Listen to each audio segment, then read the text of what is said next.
Oi pessoal, estamos aqui para a nossa aula de ciências da semana 2, no capítulo O Mundo de Materiais. Vamos falar hoje sobre solubilidade, que é uma característica dos materiais. A propriedade que as substâncias têm de se dissolverem ou não em determinada quantidade de outra substância, em geral a água, é chamada de solubilidade. Então, a gente já viu isso anteriormente, a questão das substâncias que se dissolvem na água. Aqui nós temos exemplo do café, do sal, do açúcar e a gente viu outros anteriormente. Então, são substâncias que têm a propriedade de se dissolver, de ser solúvel na água. A água tem capacidade de dissolver diferentes substâncias, entretanto, ela não dissolve materiais gordurosos, como ceras e óleos. Por isso que nós não lavamos a louça somente com a água, porque a água ela não dissolve gorduras e óleos. Então, o detergente é uma outra substância que entra para dissolver a gordura e a água faz a retirada dessas duas substâncias, da gordura e do detergente, ok? Os materiais que não se dissolvem completamente em determinados solventes são chamados de insolúveis. Então, no caso aqui a gente estava dando exemplo que o óleo, a gordura, ela é uma substância insolúvel em água. Eu preciso de uma outra substância para poder fazer ela se dissolver. Lá no nosso livro didático, então, nós vamos falar também um pouquinho sobre o calor. A seção na esquenta rápido. Então, o calor, ele é transferido espontaneamente do corpo com maior temperatura para o de menor temperatura, até que ambos fiquem com a mesma temperatura. Aqui, lá no nosso livro didático, a gente tem alguns exemplos. Lá mostra pra gente sobre quando andamos descalço em um tapete.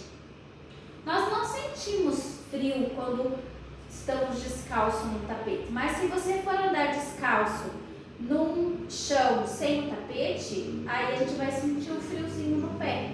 Por quê? Porque vai acontecer essa transferência de calor da temperatura para o corpo que tem maior temperatura para o que tem menor. Então, por isso eu sinto a diferença. Se eu pisar no tapete, o tapete também é um corpo que tem uma temperatura um pouco parecida com o nosso corpo, então eu não sinto a diferença.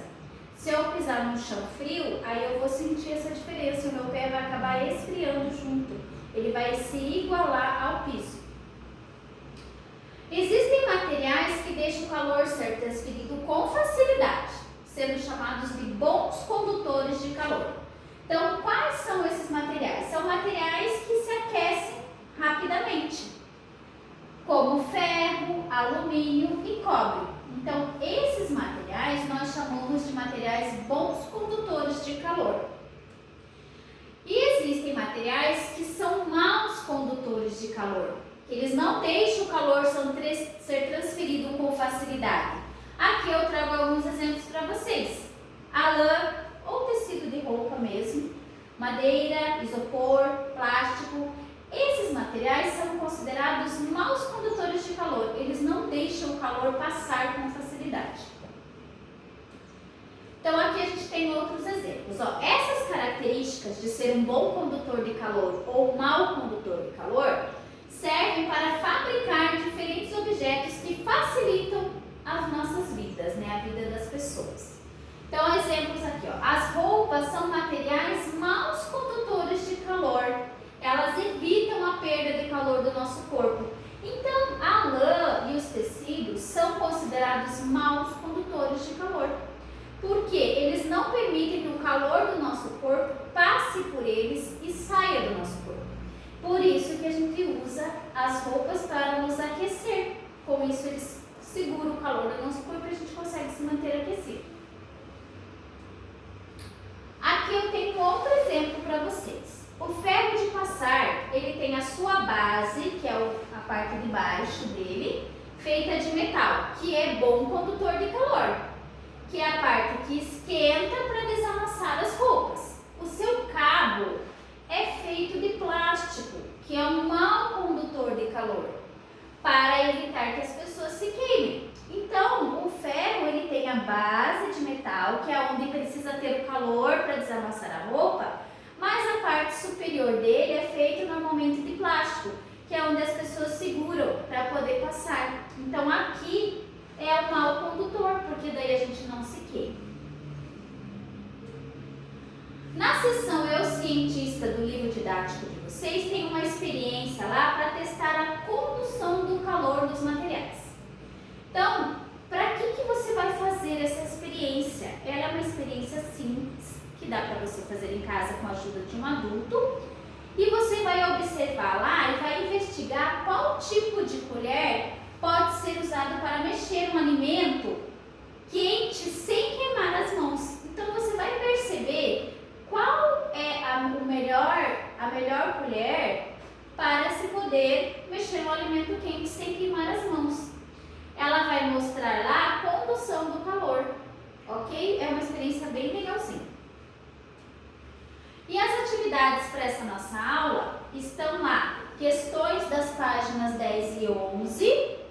Essas questões, elas vão falar sobre o nosso assunto flutua ou afunda, relembrando lá as aulas anteriores, sobre densidade e solubilidade. Então, nessas duas páginas vocês vão ter exercícios e atividades falando sobre esses três assuntos. E vocês também vão responder as questões da página 13 sobre o experimento de bons e maus condutores de calor, que é o Eu Cientista. Vocês procurem fazer lá a experiência em casa junto com o adulto e responder as questões. E também vão resolver os exercícios propostos no livro de atividades, lá na página 55, número 3 e 4, e lá na página 56, o número 5. Até a próxima aula, pessoal!